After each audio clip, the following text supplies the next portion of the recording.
dipersilakan malaikat, salamun qaulan, salamun selamat, qaulan ucapan, min rabbir rahim dari Allah Subhanahu wa taala. Semuanya masuk ke dalam surga Jannatul Firdaus. Tapi begitu terkejutnya orang Lampung, begitu sampai ke Jannatul Firdaus, mereka terkejut. Mereka lihat di dalam sudah ada saya duduk duluan. Amin. Itu doa saya. Cara berdoanya begitu. Bagi yang nggak setuju ya nggak apa-apa. Setuju? Insya Allah semuanya masuk dalam surga. Man qala la ilaha illallah Muhammadur Rasulullah dakhalal jannah. Siapa yang mengucapkan la ilaha illallah Muhammadur Rasulullah, maka dia pasti masuk surga. Percaya atau tak percaya? Yang nggak percaya terserah. Tengok aja nanti masuk neraka. Saya yakin 1000%, karena yang mengucapkan itu wa ma yantiqu anil hawa in huwa illa wahyun yuha. Bapak Ibu mau punya anak kaya? Bapak Ibu mau punya anak kaya? Bapak Ibu mau punya anak punya jabatan tinggi? Bapak Ibu mau anaknya ganteng tapi sakau? Bapak Ibu mau anaknya kaya raya, mobilnya megah? Bapak Ibu mau rumah anaknya mewah, mau mobilnya mahal, tapi kena LGBT? Maka cara menyelamatkan anak kita tidak lain tidak bukan, benteng terakhir menyelamatkan anak kita adalah dengan masuk pesantren. Daftarkan anak Anda segera ke pesantren Firdaus sebelum tanggal penutupan berikut ini. Sekarang semua orang belajar online, bukunya online, ustadznya online, santrinya online, ujiannya online, bayar uang sekolahnya offline, ceramah online. Tapi sekarang di Al-Firdaus online apa offline? Terserah, yang nggak paham online offline, yang penting ujungnya online. Orangnya nyata, hadir, kelihatan. Nih yang pakai baju merah, maron, terserah lah mau maron mau merah, yang penting ganteng-ganteng semuanya. Wajahnya ganteng, bekas wudhu, buah dari sholat tahajud tadi malam. Tahajud tadi malam. Tidak ada santri yang tidak tahajud.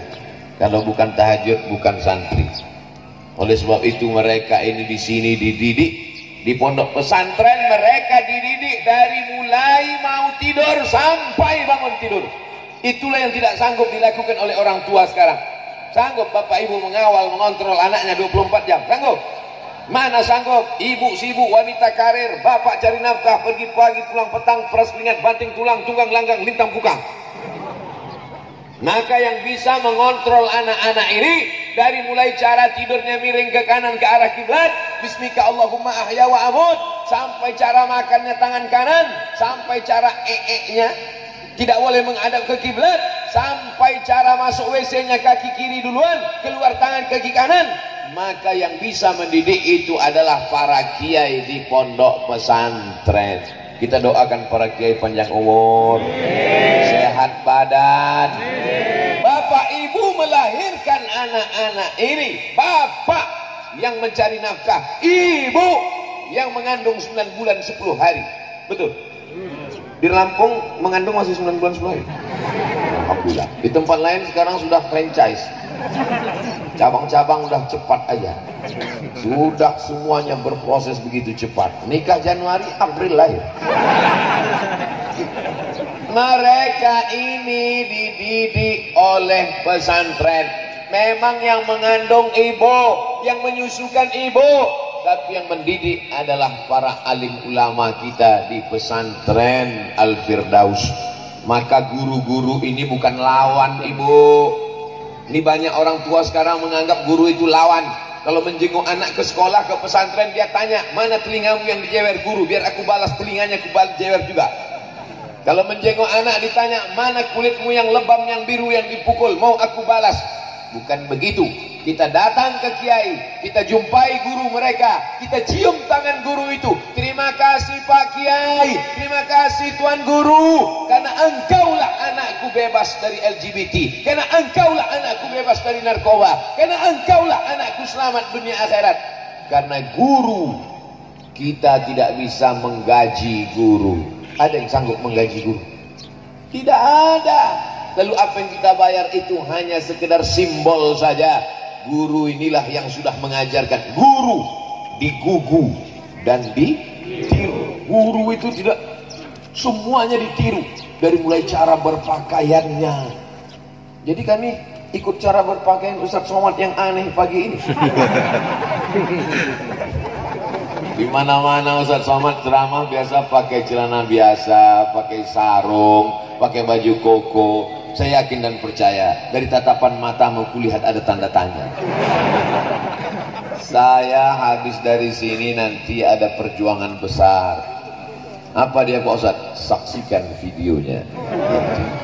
Oleh sebab itu, maka hari ini pertemuan yang luar biasa ini saya mau menyampaikan ujung tombak bangsa Indonesia. Kita sudah berhadapan dengan Belanda, sudah berhadapan dengan Jepang, sudah berhadapan dengan komunis, dan ini bulan September, sudah tanggal 25. Masih ingat yang terjadi tanggal 30 September? Darah itu merah jenderal, pisau silet dicongkel biji matanya. Mau itu terulang kembali? Tidak. Maka benteng terlahir perlawanan kita adalah tembok terakhir membentengi anak-anak kita adalah pondok pesantren.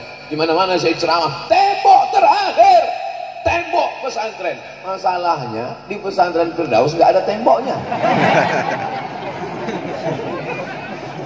Jadi saya biasanya kalau ceramah saya tunjuk tembok.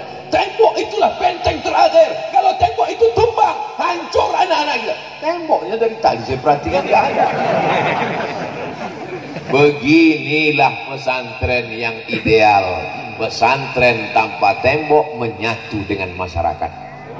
Sekarang kita melihat ada pondok pesantren di tengah kampung, temboknya setinggi mata memandang. Waktu di dalam tembok orang sholat berjamaah, di dalam tembok orang baca Quran, di dalam tembok orang jilbabnya panjang. Begitu keluar dari tembok langsung kelepak balak 6. Pesantren tidak berpengaruh terhadap masyarakat. Pesantren Al-Firdaus tidak demikian, menyatu dengan masyarakat. Makanya tadi saya tanya, ini kita di mana ini? Ini pesantren. Kok nggak ada pintu gerbangnya? Pesantren mesti menyatu dengan masyarakat. Pesantren mesti mempengaruhi masyarakat sehingga tak ada beda antara yang di luar dengan yang di dalam. Sama-sama baca Quran. Amin. Sama-sama sholat berjamaah. Amin. Sama-sama jilbabnya panjang. Amin. Sekarang di dalam pondok pesantren, santrinya, santriwatinya, anak perempuannya pakai jilbab, pakai cadar, yang nampak hanya biji matanya saja. Begitu keluar dari tembok pesantren, yang tertutup malah matanya, yang lain terbuka. Yang saya ceritakan ini fakta atau fiktif? Fakta. Yang saya sebutkan ini hak apa hoax? Bingung apa hak, apa hoax, apa hoax, apa hak. Oleh sebab itu maka pondok pesantren mesti menyatu dengan masyarakat. Jangan terlalu bangga bercerita di pesantren ramainya sholat berjamaah, tapi masyarakat tidak ada yang sholat berjamaah. Oleh sebab itu maka masyarakat keliling ini mendapatkan rahmat dengan adanya pesantren Al-Firdaus. Yang pertama yang ingin saya sampaikan adalah bersyukur kalian anak-anakku, santri-santri, santriwan, santriwati. Ada santriwati? Karena saya pernah juga ceramah di pondok pesantren, santriwan, santriwati, bersyukur santriwati, hormati santriwati. Selesai acara pengajian, mohon maaf Pak Ustadz, di sini santri laki-laki semua. Makanya saya trauma, saya tanya dulu di awal. Mereka inilah yang akan menjadi gubernur Lampung. Mereka yang akan menjadi menteri. Mereka yang akan jadi tentara. Mereka yang akan jadi polisi. Mereka nih akan jadi supir angkot. Gak ada yang mengaminkan satupun. Memang mereka supir angkot, tapi seluruh angkot di Lampung dia yang punya. Tadi gak ada yang mengaminkan. Ternyata setelah kaya semua setuju. Mereka akan menjadi entrepreneur, usahawan, bisnismen. Anak-anak ini kita tidak tahu bakatnya apa. Maka dari sekarang, ada bakatnya kemana-mana, bawa obeng, buka bengkel. Entrepreneur, jangan paksakan. Kalau dia tidak mau sekolah, jangan paksa sekolah. Yang penting tamat pesantren, terserah setelah itu. Kau mau S1 nak? Iya, kita kirim ke Al-Azhar Kairo Mesir. Amin. Amin. Aku mau ngaji kitab nak? Kita kirim ke Darul Mustafa Hadramaut Tarin. Amin. Aku mau S2 S3, kita kirim kemanapun sejauh mata memandang. Dia akan terbang. Di hari petang dia akan pulang membangun Lampung menjadi baldatun thayyibatun wa rabbun ghafur. Amin. Abdul Somad keliling ke sana kemari, nanti kalau mati gimana? Ya mati aja. Saya tidak akan pernah berduka kalau mati. Kenapa? Nanti kalau Ustaz Somad mati, siapa yang menggantikan? 1 juta anak Lampung akan siap menggantikan Abdul Somad. Betul? Nanti setelah mati. Jangan pernah takut siapa yang akan melanjutkan perjuangan ini di masa akan datang. Anak-anak muda yang sehat ini yang akan menggantikan kita semua, Bapak Ibu. Kita ini semua akan mati. Diabetes, mati. Parah. Dan setelah mereka lulus jadi polisi dan tentara, tugas mereka dari Sabang sampai Papua, ada masjid-masjid yang selama ini ditinggalkan. Tidak ada lagi yang sholat di sana. Begitu mereka tugas di sana, mereka hidupkan mikrofon, mereka yang azan langsung. Tentara azan, komandan korem, Allahu Akbar, Allahu Akbar. Itu kalau tentara yang azan. Semua orang kampung terkejut. Apa ini? Kenapa tiba-tiba musola yang selama ini kita tinggalkan ada yang azan? Mereka ngintip. Begitu mereka intip, ada tentara lengkap dengan pistolnya sholat. Kira-kira penduduk kampung sholat atau enggak? Sholat, ketakutan semuanya.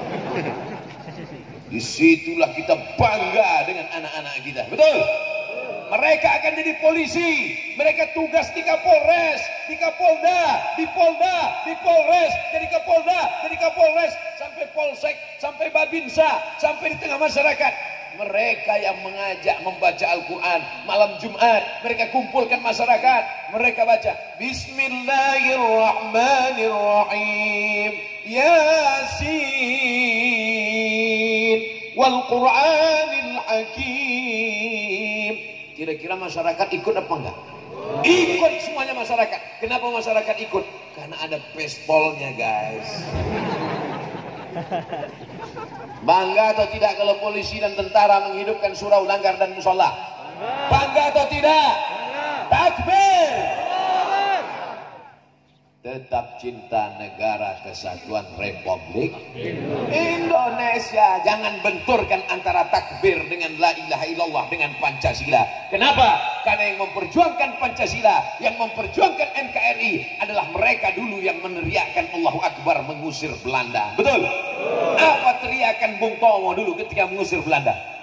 Apa teriakan dulu ketika mereka mengusir Jepang? Allahu Akbar. Teriakan mereka adalah Allahu Akbar, serbu. Lari pontang-panting itu Belanda. Tinggal terong Belanda. Betul? Oleh sebab itu santri-santri ini harus semangat, harus sehat.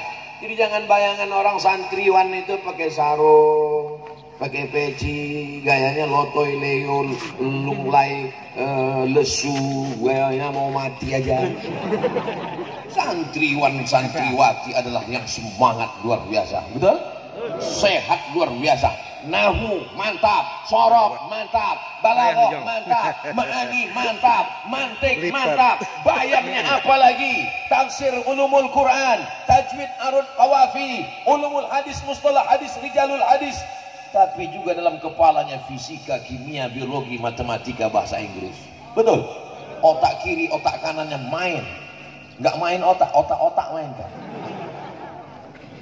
Makanya anak pesantren itu anak yang paling pintar dan paling cerdas, karena dalam kepalanya macam-macam ada pelajaran. Cuman masalahnya orang sekarang kalau anaknya 3, mana yang paling bodoh itu yang dimasukkan ke pesantren. Bukan begitu. Mana anak yang paling pintar, mana anak yang paling jenius, mana anak yang paling cerdas, mana anak yang paling smart, itu yang dikirim ke pesantren. Itu yang akan memperjuangkan agama di masa akan datang. Betul? Kenapa perlu kalau bapak ibu punya anak 3, yang satu isi kepalanya 4 giga, yang satu ada 4 tera, masukkanlah yang 4 tera itu, 1 juta giga di kepalanya. Kenapa? Karena memang anak pesantren perlu space yang besar, karena akan dimasukkan ke kepalanya 30 juz Al-Quran. Amin.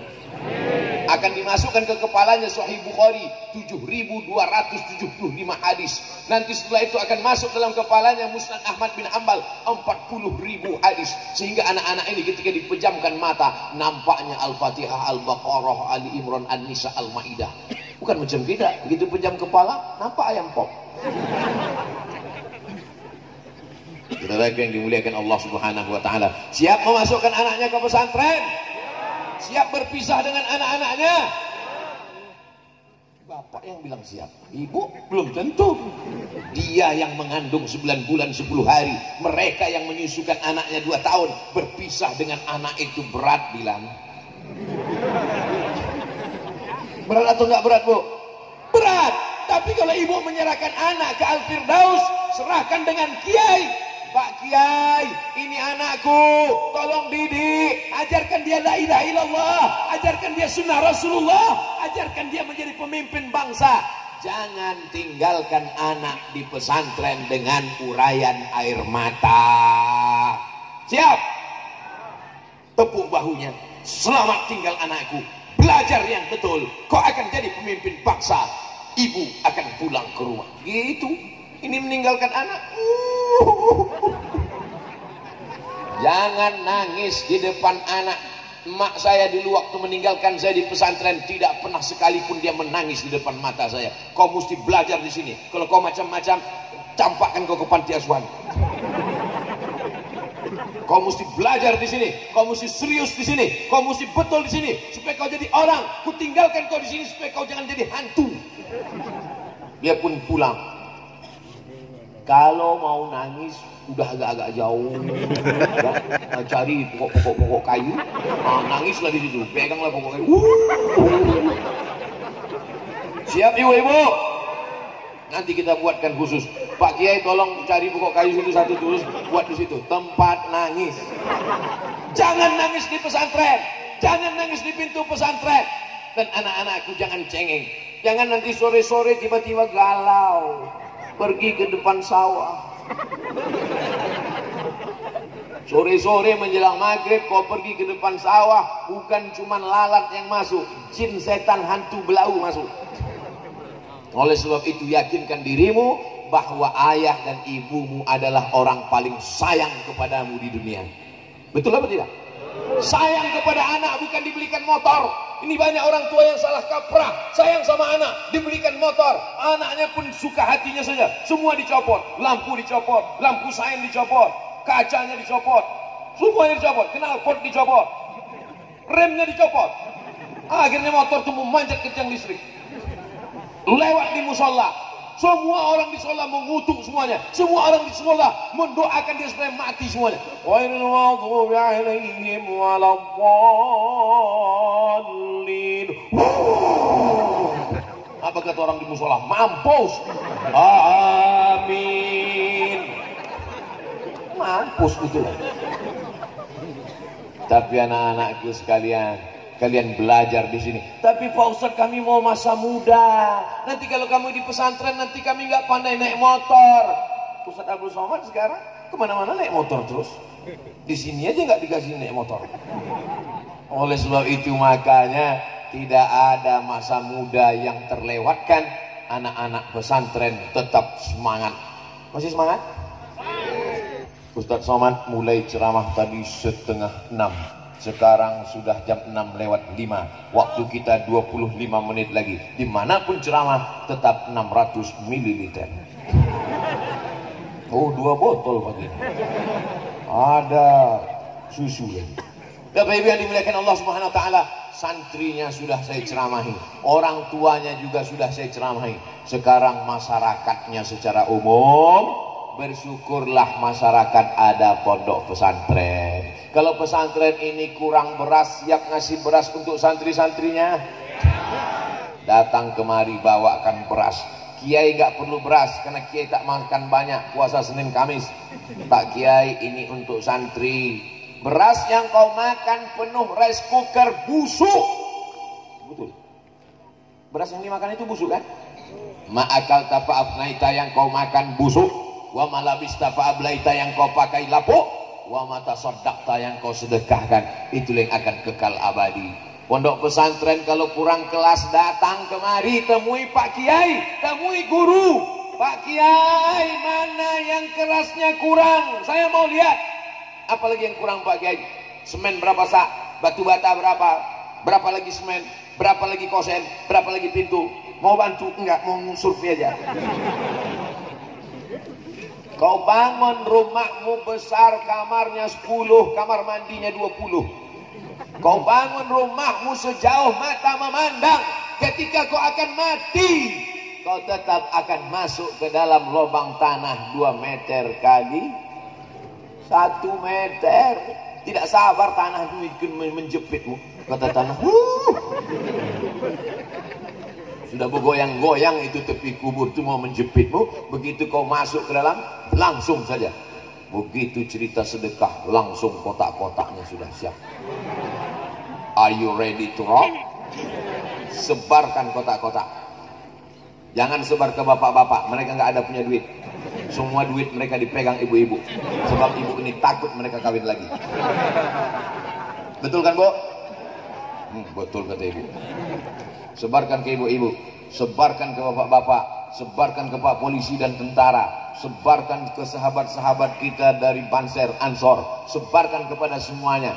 Jangan tengok duitnya berapa, tapi lihatlah keikhlasannya. Ada yang 100.000 ikhlas, ada yang 2.000 enggak ikhlas. Mana yang bagus? Saudara yang dimuliakan Allah Subhanahu wa taala, kalau ada di dompetmu 1 juta, dengar baik-baik, fokus, masih konsen. Kalau di dompetmu ada 1 juta yang kau masukkan ke kotak sedekah 100.000, setelah itu kau mati, yang kau bawa mati yang 100.000 apa yang 900? Nampaknya kurang fokus karena belum sarapan pagi. Kalau di dompetmu ada 100, saya pula yang nggak fokus. Kalau di dompetmu ada 1 juta, 100.000 kau masukkan dalam kotak sedekah. Setelah itu kau pulang ke rumah, mati. Yang kau bawa mati yang 900.000 di dompet, apa yang 100.000 yang masuk ke dalam? Yang 100.000 itu yang akan dibelikan semen, yang akan dibelikan kerikil, yang akan dibelikan batu bata, yang akan dibelikan kosen, yang akan dibelikan lampu. Itulah yang akan membuat kuburmu terang benderang. Itulah yang akan membuat kuburmu lapang sejauh mata memandang. Betul? Masukkan duitmu ke dalam kotak sedekah sama kartu-kartu ATM-nya sekalian. Itu apa, kartunya ada tapi saldonya kosong.